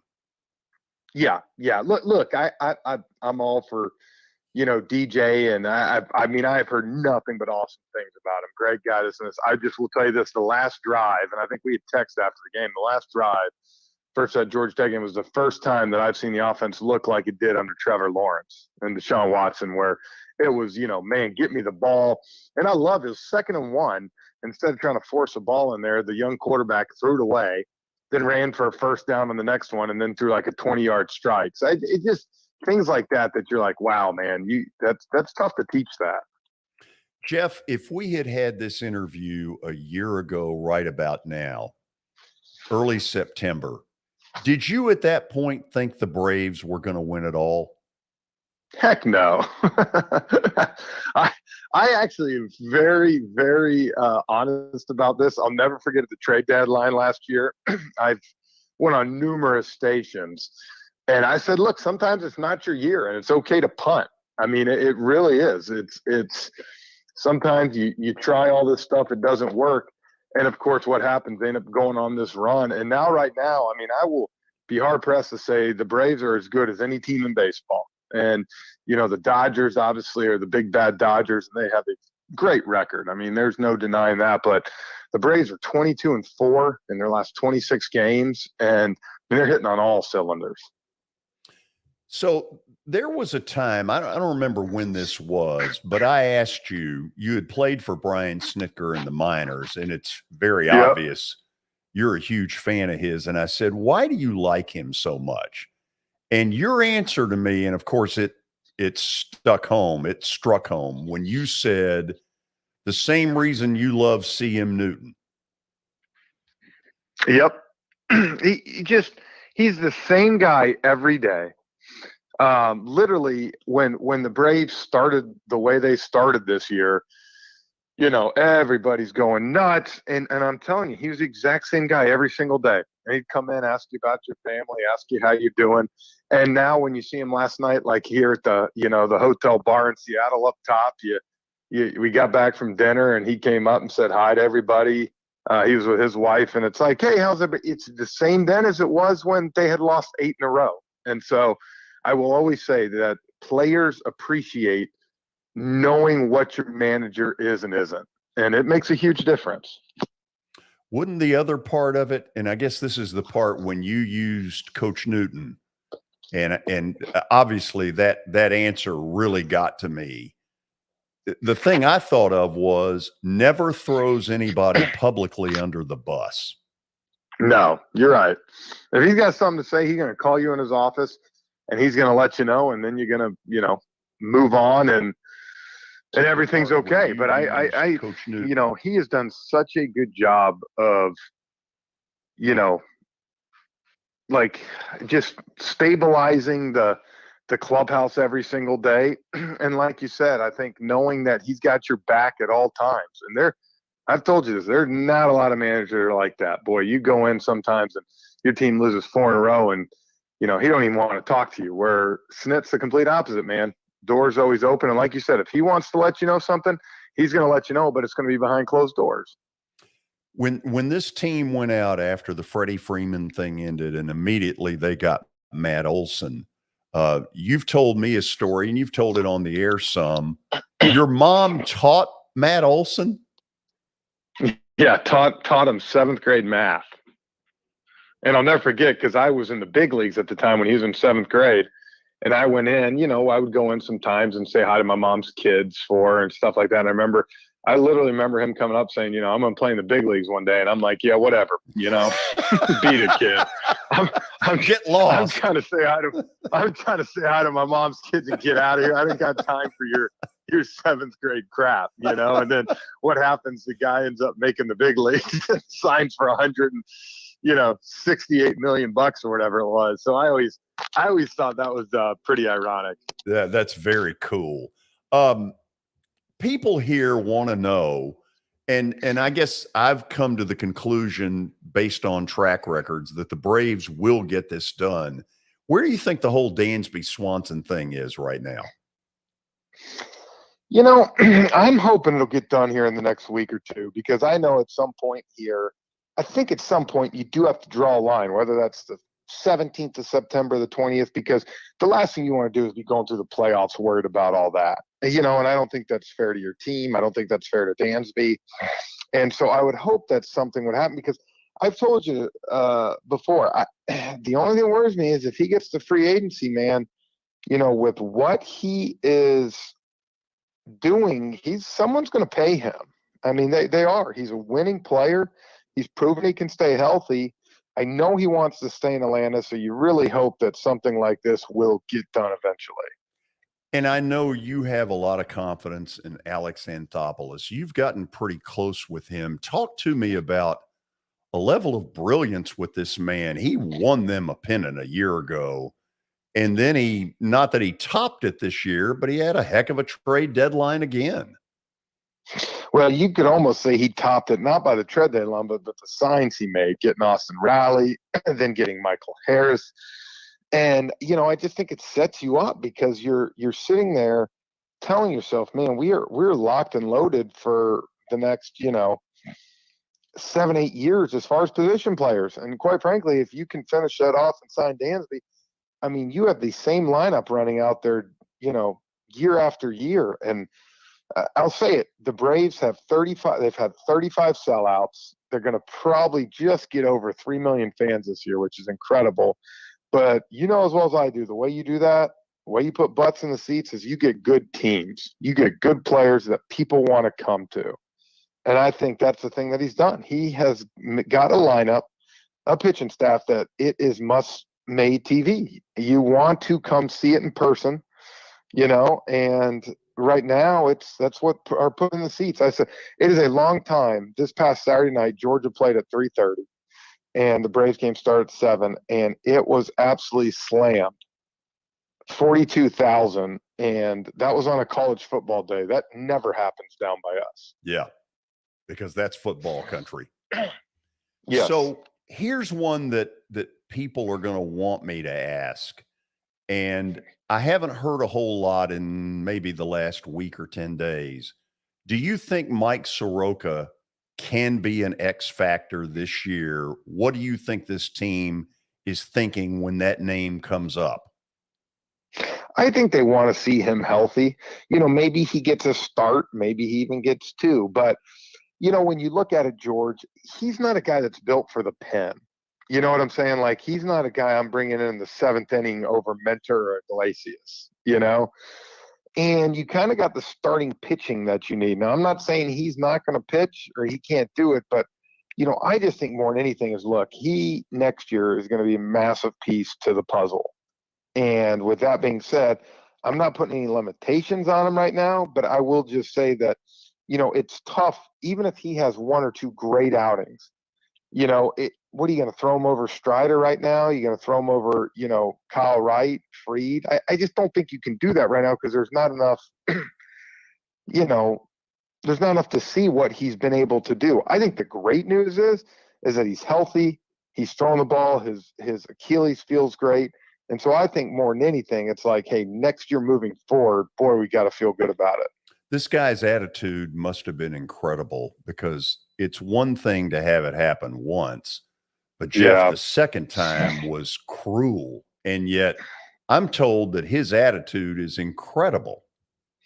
It's been great, and I think the great thing is, you see that happen sometimes to older players. They've got experiences for 10 or 12 years. For him, that hasn't been the case. So, he's so young, he's wanting to get out there and pitch, and he's just not able to right now. But I think the good thing for him is it makes him appreciate what he's done. And I think, like anything, he'll come back even stronger here soon. Okay, a couple of more things, and then I'll let you get out of here. Why has Harris, you always hear this thing about, okay, give it a month, give it 6 weeks, the book on a hitter gets out and the rest of the league gets the book, and all of a sudden they start attacking weaknesses. With Harris, how come that hasn't happened? Because I will say this, for a young kid, he's as good as I've seen of going up the middle the other way. And we saw it in Oakland for those 2 days, 2 base hits the other way, and it's just amazing to me of that kind of discipline because you just don't see that from a young kid. You really don't. Most young players come up, they're pull happy. Yeah, they might go the other way every once in a while, but they don't have that approach. And right now, he's got that approach. He does not waver from it. And he's just calm and cool and collective. And, I have had more fun watching him come up and really just lock down that center field role because, we've been kind of looking for that. And, he's a guy finally that has been able to fill that role. Is Adam Duvall the odd man out ultimately? Yeah, I mean, I think it's going to depend. Like anything, what they're going to decide. Look, Von Grissom, the way he's hitting the ball. I told you this, Ozzie, I think next week is looking kind of to come back. Yep. And so the way Von Grissom's hitting, you're not taking him out of the lineup. And so, I think you could see him go to left field right now. So there's going to be lots of options, but, we'll see where they decide to go with, what makes sense, because that's the big thing. You have Harrison Center, you're going to have Ronald and Wright. So, Rosario's back for one more year because he signed a 2-year deal, Von Grissom. So, you just start to play a numbers game. And, whether it's here or somewhere else, though, Adam Duvall will have a chance to play somewhere next year and put up numbers. Well, he should. I mean, for God's sakes, the man played in the Plaster bowling night. What else should be important? Well, exactly. And I mean, now not many people could bring the bowling heat like I did, but that's for another You weren't day. all that good. Yeah, but I brought the heat, I can tell you that. You brought humor. You brought a lot of humor. You brought humor. You brought heat. I beat you enough. Not in the first game. Yeah, that's because I was having to talk to everybody. But then once I locked in the second game, the paparazzi. it was on. The paparazzi attacked you. I had Whatever. people there, Whatever. That's so lame. Okay, last thing. Let's end this right. Tennessee or Pittsburgh tomorrow? Well, if I had to go with one, I would tell myself I'm going with Tennessee, but I think the play in that game's the over. What is the over? Billy, what is the over? Isn't it like 65 and a half or something? I don't think it's that high. It's not that high? No, it's 61 and a half. Oh, 61. Or someone told me. Nice. But Way to recover. Yeah, thanks. But I mean, Pitt put 38 on West Virginia. Yeah. And Tennessee's going to score every 5 minutes. I mean, I think that's the safe play there. Okay. Although I am pulling for Tennessee. Kentucky, Florida. Man, I tell you what, I would have been all over Kentucky last week in that game, but I watched that Utah-Florida game while I was announcing because I can do two things at once. Portions of it. And because I can do two things at once. And let me tell you right now, that Anthony Richardson is dang good. Stud. I mean, that guy is a great decision maker. He's athletic. He can throw. And it's down at Florida. And I just, boy, for 6 points, I like Florida. I do too. Florida's for real. What happened last week is not a fluke. No, I agree. Do you want to know my lock of the week? Why not? I mean, we've all got one here. Did you, by the way, lock of the week? Hold on. Did you look at that sheet I sent you with the Plaster bets of the day that will be announced later today? That was beautiful. Okay. How many of those, don't give it away because at the end of the show, I do this. How many of them did you agree with? Most of them. Did you? I would say I'd say there's one or two, and I'll text you and let you know why. Okay. But I think the lock of the week is USC minus 8.5 or 9 against Stanford. I love it. How about that? I think we've got a betting analyst, George. No, listen, he'd be great at it. Well, I dabble and just kind of look and help people out. That's what I'm here for. Right. You're for the people. I am, man. I have buddies that text me wondering my opinion. And so that's the only reason I know all this stuff. No, of course. Of course you do. The over-under on the Tennessee-Pittsburgh game. That's impressive. Jeff, appreciate it a bunch. Hey, I'm in Seattle on an off day. What else am I supposed to do? Play golf? Yep, I did. By the way, Billy, let me say this. The two people that I have played with that hit the ball farther than anybody, this guy and former Titans punter Craig Hendrick. Woo. How about that? I can see Jeff crushing it. You know who else can crush it? I played with him yesterday. Austin Riley can hit a freaking golf ball now. Let me tell you that. He's built to be able to do that. Oh, my God. That ball comes off hot. Jeff, have you ever played golf with George? I have. I actually like to call him Jim Furyk because that's his swing. How would you describe his swing? I will tell you this. The greatest thing that's ever been said to George Plaster on a golf course was Mark DeRosa one time told George, now think about this, Mark DeRosa, the Team USA manager for the World Baseball Classic, told George to be relevant. We had what I would describe as in a 9-hole match where he was irrelevant. Right. Look up the word rancid. I was rancid in the first 9 holes. And so DeRosa and I are in the same cart. And he goes, I want to reset some goals for you. He said, I want you to be relevant. And Jeff, if you remember on the 11th hole, I knocked one in from off the green. You did. You became more relevant. You remember? You listened. You went to work. You remember he used the golf club to interview me. Yes, he did. Yes, I he won't did. say. But he's got the Jim Furyk swing. There's no doubt about that. See, I didn't know quite what that meant. And I was like, what do you mean by that, Jeff? And he goes, look it up when you get home. Well, I looked it up. Furyk has one of these loop-de-loos at the top. And unfortunately, there's some similarities there. I'm going to go look at it. Yeah, you do that. Jeff, Jeff, a lot of lines. Enjoy Seattle. Thank you, guys. Hey, by the way, BYU's 2 receivers are out, so look at Baylor, too. Yes, I know. We talked about that earlier. Beautiful. Take care. All right, bye, guys. Jeff Francoeur reporting live from Seattle, Washington. The Braves and the Mariners open a 3-game series. When we come back, we'll get into some text questions and then a lengthier Plaster bet of the day than normal. A lot Why? lengthier. Because I have 5. That many. Plaster's 5-pack. We need to get a name for this on Fridays. And they better be better than they were a week ago. Oh, that was ugly. God. This is Main Street Media Television.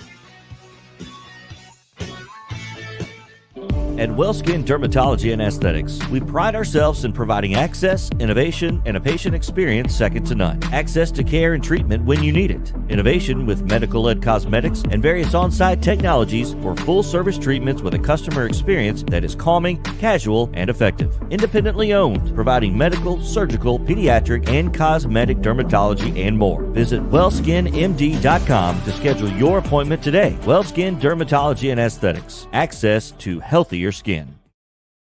This is attorney Bart Durham, and this is me. I'm Aaliyah. Keeping in good physical condition is really important to me.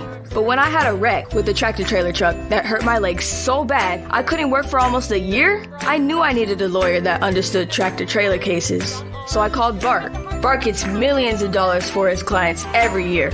At Bart Durham Injury Law, we've handled hundreds of tractor trailer cases.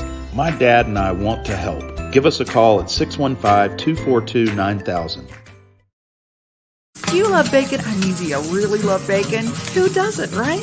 The 3rd annual Murfreesboro Bacon Fest is coming up Saturday, September 10th. Admission and parking are free. The Bacon Festival will feature live music, food, and craft vendors. And did I say bacon?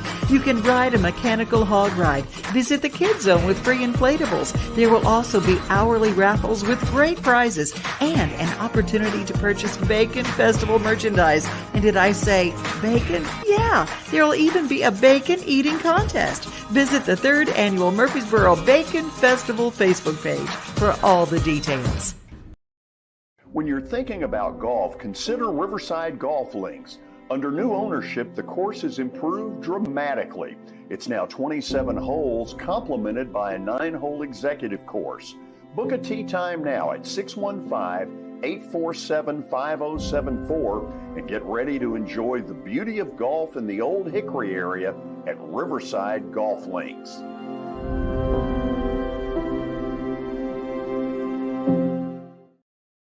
For Dustin Timmons and Joey Donnelly, they welcome every opportunity to serve and satisfy their clients. Whether you are looking to build your dream home or renovate your current home, their team will ensure that every client and remodel is unique, luxurious, completed on time, and within budget. Contact them today to set an appointment for a free consultation or to view some of their completed projects by logging on to DonnellyTimmons.com.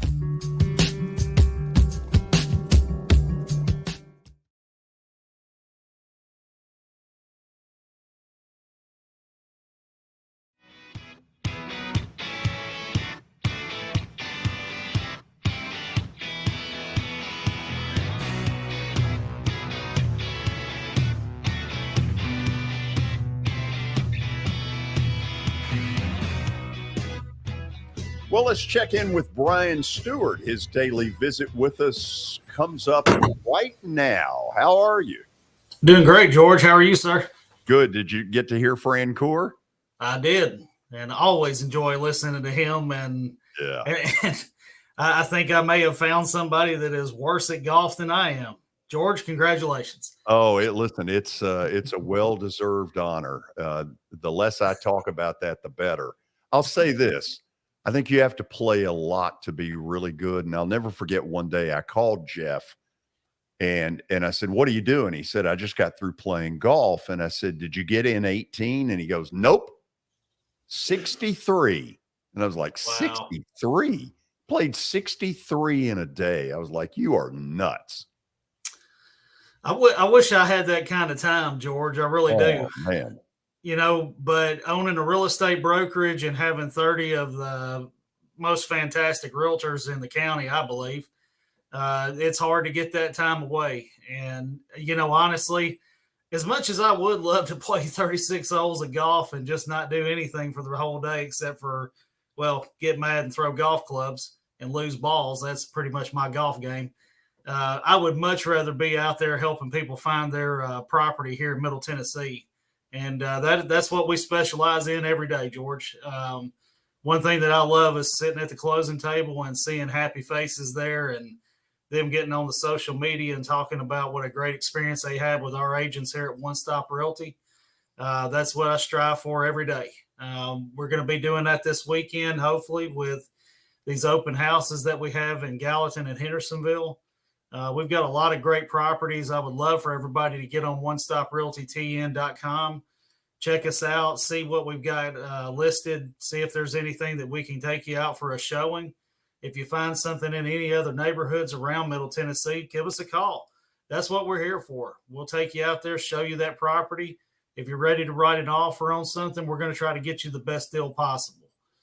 You can call us at 615-822-0750 or my cell phone, 615-440-7011. Check us out on Facebook and Instagram. Give us a like and a follow. We'll keep you abreast of everything going on in the real estate market. George, I hope you have a great weekend, sir.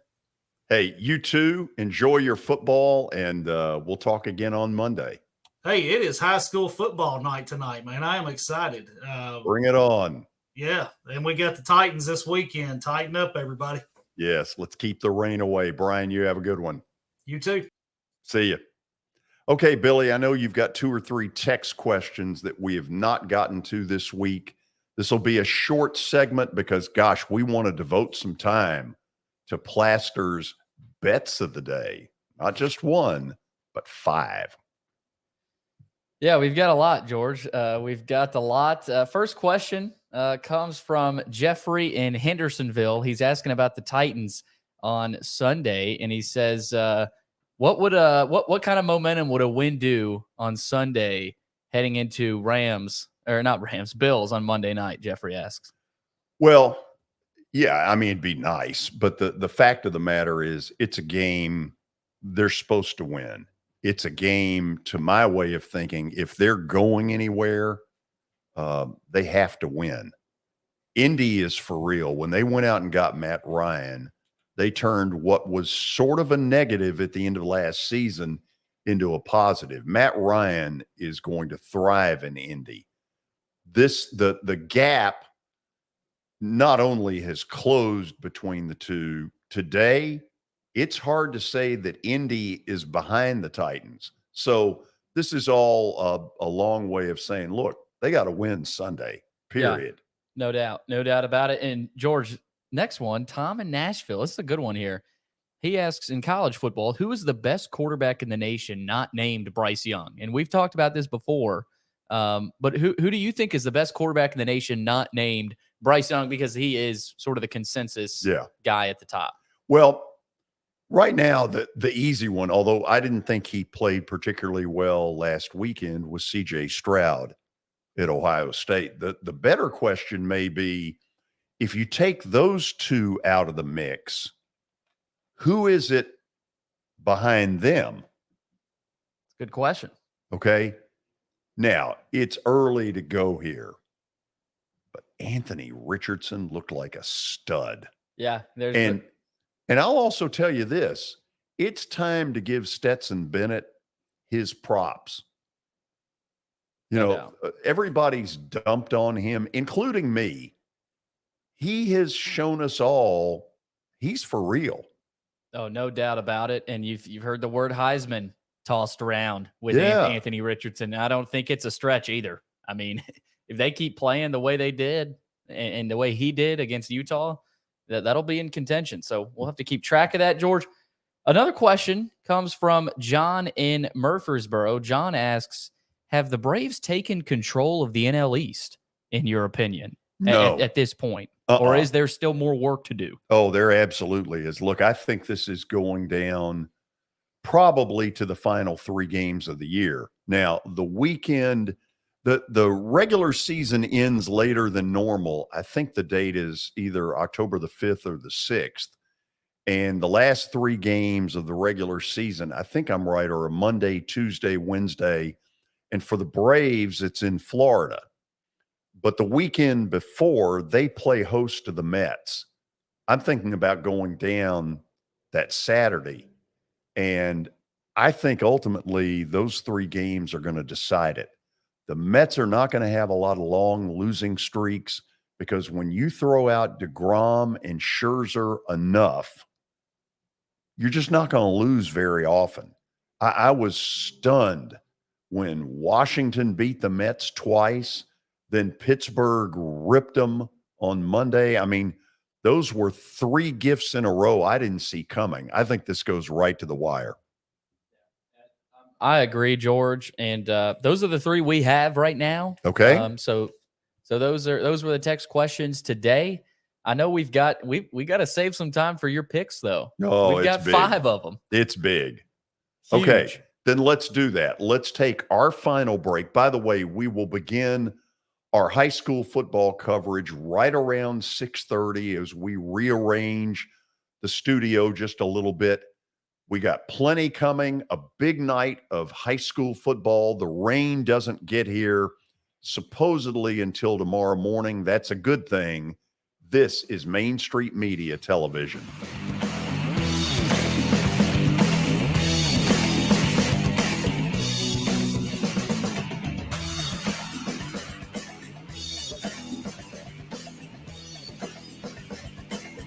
For Dustin Timmons and Joey Donnelly, they welcome every opportunity to serve and satisfy their clients. Whether you are looking to build your dream home or renovate your current home, their team will ensure that every client and remodel is unique, luxurious, completed on time, and within budget. Contact them today to set an appointment for a free consultation or to view some of their completed projects by logging on to DonnellyTimmons.com.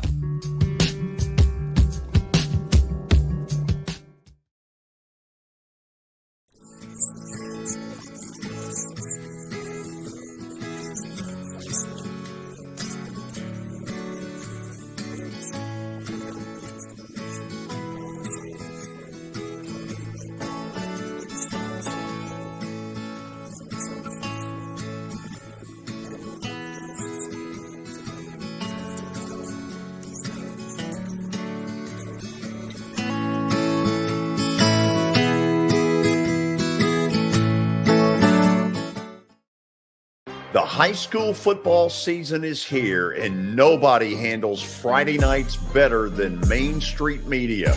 Here's Zach Womble with details.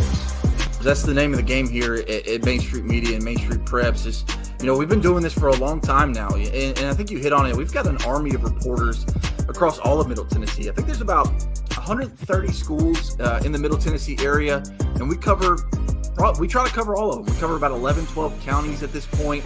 And those Friday night shows, it's we're gonna show that off. We're gonna showcase the talent that we have on the field with reporters across several mid-state games on the weekly basis. So whether you're in Williamson County, whether you're in Giles County or Murray County or Montgomery or Robertson or anywhere in between, we're gonna have you covered from 6 to 11.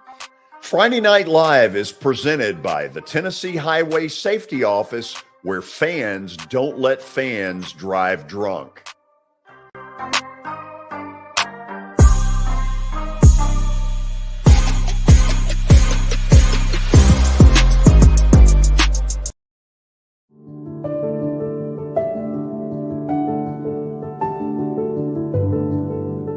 Welcome to the Omni Nashville Hotel. Urban elegance with a vintage touch. Our 800-room hotel opened up in the fall of 2013 with 746 guest rooms and 54 suites.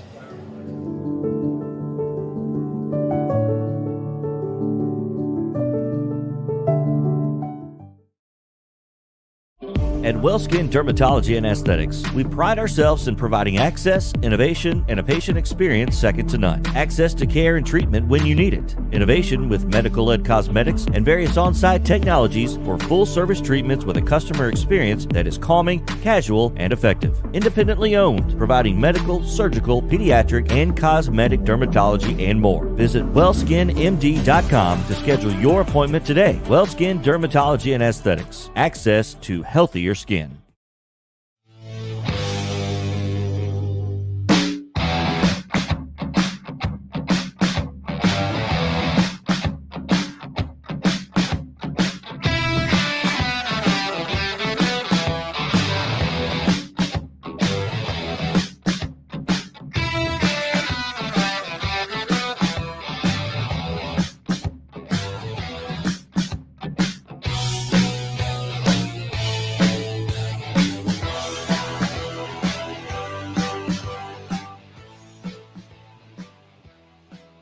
It is about that time. Plaster's Bets of the Weekend. We have shifted the name of Bet of the Day to Friday Bets of the Weekend for George, powered by Bart Durham Injury Law.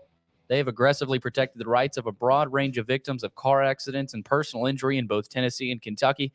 If you too have seen your life interrupted by an injury on a highway, in a hospital, at your workplace, or on unsafe property, you should let their attorneys do the work fighting for the full financial compensation that you need. Learn more about Bart Durham Injury Law by logging on to bartdurham.com. And George, let's take a look at some of the results. You've got 3 in a row, actually, 2 nights in a row, 3 wins in a row. The Bills and the White Sox both cashed in last night for you. Big. 26 and 24 now. So a little bit of momentum shift here. Can you keep it going? That's the question, though.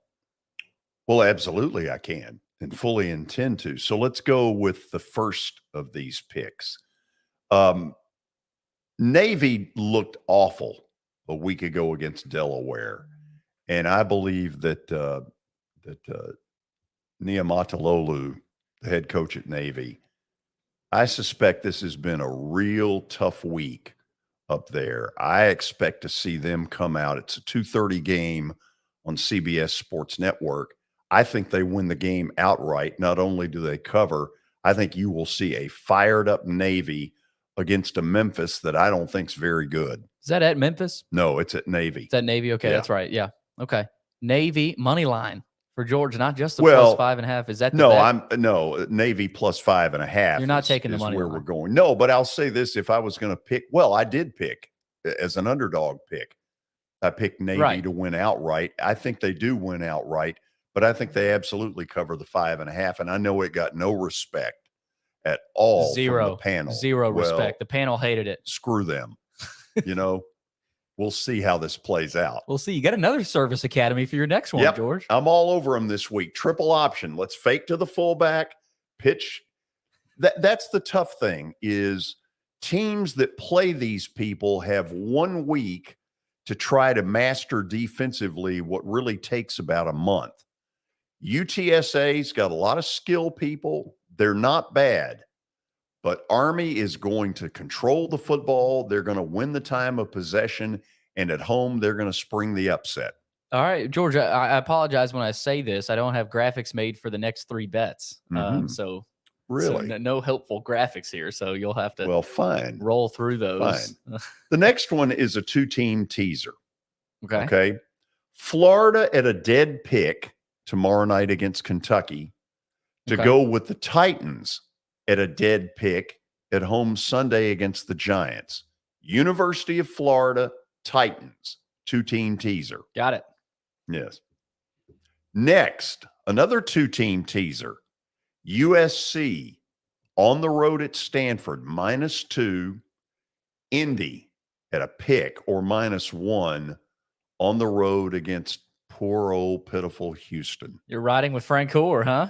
He liked that USC pick. That was his lock of the week. He's had an influence on me. Okay, last but not least, this is a gut shot. Arizona really showed me something a week ago. On the road, very impressive win away from home at San Diego State. Now they come home, national TV, 10 o'clock at night. They're a 10.5-point dog against Mississippi State. I don't know if they'll win or not, but I think they're going to cover. I like it. That's a sneaky good one, George. A sneaky good. I like the picks this week. I know 5-0. The panel didn't, but screw the panel. Who cares what they think? They don't matter. No, they don't. Their opinion does not matter. And let me tell you why they don't matter. Because they don't stick their neck out on the line every day the way I do. You don't go 26-24 for no reason. Absolutely not. Okay, let me tell all of you what we're going to do. We'll reconfigure the studio a little bit, get our high school coverage started around 6:30. Casey Patrick will be in tonight. Zach Womble, he's slumming. He's with the Vols in Pittsburgh. And Vols. Yes, Casey will be here. We've got a lot to talk about. Thanks for being with us. Have a great weekend. Join us again at 6:30 for Friday Night Live right here on Main Street Media Television.